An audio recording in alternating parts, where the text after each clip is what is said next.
Good afternoon, everyone, and welcome to Stock Market Today, sponsored by Interactive Brokers. It's Tuesday, September 17th, and we're live from the Investors Business Daily Studios in Los Angeles. And on today's show, we're going to be taking a look at a few things coming up. We've got a Fed meeting tomorrow, but let's see what happened with stocks. We'll look at SunPower and the solar industry, and we'll also take a look at StoneCo, a Warren Buffett investment, and we'll end with a revisit to Funko. But first, let's take a look at the major market indexes. It's Justin Nielsen along with Ed Carson. And Ed, it was another day where the markets were up. You know, there's still the headlines out there, and we were kind of joking that it's one of those cases where even if you have the headlines, you don't necessarily know what the market is going to do. So today, S&P 500 up 0.25%, NASDAQ Composite up 0.4%, the Dow Jones Industrials ended up closing up 0.1%, and then the Russell did the opposite. It was down 0.4%. Yeah, I mean, well, the major indexes, and one of the nice things is it closed basically at the highs of the day, so that was nice. You know, really, I mean, if you think about it, what's been going on, I mean, just this week, oil prices rise 15% on Monday, and stocks basically don't do anything. Today, the odds of a Fed rate cut suddenly went from over 90% last week to a bit over 60% yesterday to last check under 50%. Under 50%, yeah, I think 47%. Yeah. And the market says, okay, we're just going to rally into that. I mean, I don't know. I mean, it's sort of like, again, you know, so this is why you just sort of, this is why you pay attention to what the market is doing. Don't try to guess what it is. I mean, let's say if we told you the Fed's going to cut rates or the Fed's going to raise rates, well, we can see what the market sometimes, it's not going to do what you suspect, you know, so. I mean, you can set up and be prepared and try to do things, but market, again, doing pretty well, near record highs. Some, you know, as I say, we're going to talk about solar names, some growth stocks that have been beaten down, having some kind of rebound. Most of them are still way off anything that you'd really want to pay too much attention to, but still some nice action. And I think the takeaway here is that there's the news, and then there's the market's reaction to the news. And you really have to kind of look at the latter in order to make your decisions in terms of what you're going to do. Because, I mean, this happens all the times with upgrades and downgrades. It's like, okay, it's not so much what the upgrade was or the downgrade, but what did the stock do? So let's go ahead and get right into it. We'll start with SunPower. And now we saw a lot of strength. Strangely enough, oil came in, and the SunPower and Solar Edge, both of which one joined Swing Trader and one joined Leaderboard today because there was a lot of strength in the industry. And so, what was I don't know that you can explain this, but what was going on with solar? Yeah, you could argue yesterday's strength. Well, okay, oil prices are up 15%. Solar tends to do reasonably well in that situation, but today it's like, okay, they just all. A lot of them had bounced off their 50-day a little bit yesterday, and they really powered ahead. SunPower is sort of breaking sort of a downtrend, continuing a rebound off the 50-day, and it's also got a buy point off the, that you can sort of see the flat base there. So that would be a buy point or a flat base or a consolidation.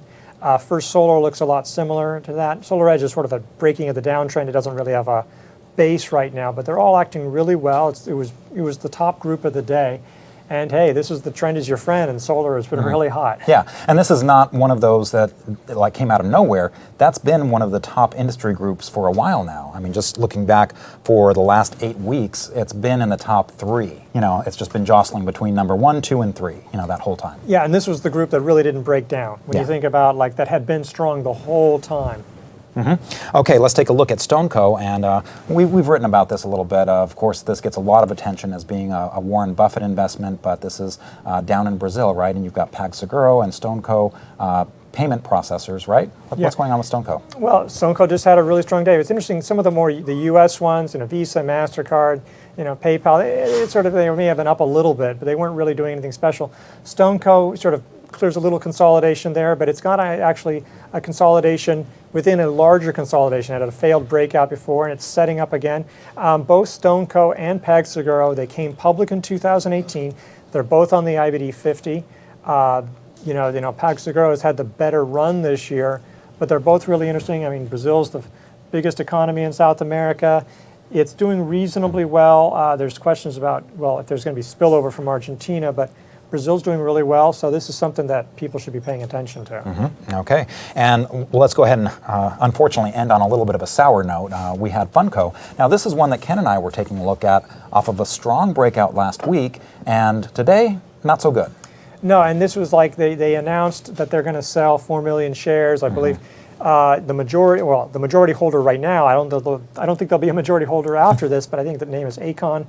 They are going to sell some shares, and the CEO of the company, of Funko, is going to sell some shares. You know, sometimes that stuff doesn't really have a big impact. Right. I mean, Shopify, which was selling on its own behalf and it's going to use that money, it fell 2% today. I mean, that stock's been beaten down, but you know, sometimes you'll see that action and it'll be fine. But Funko came right down. If it didn't close below the buy point, it was certainly in that area. It wiped out a 10% plus gain.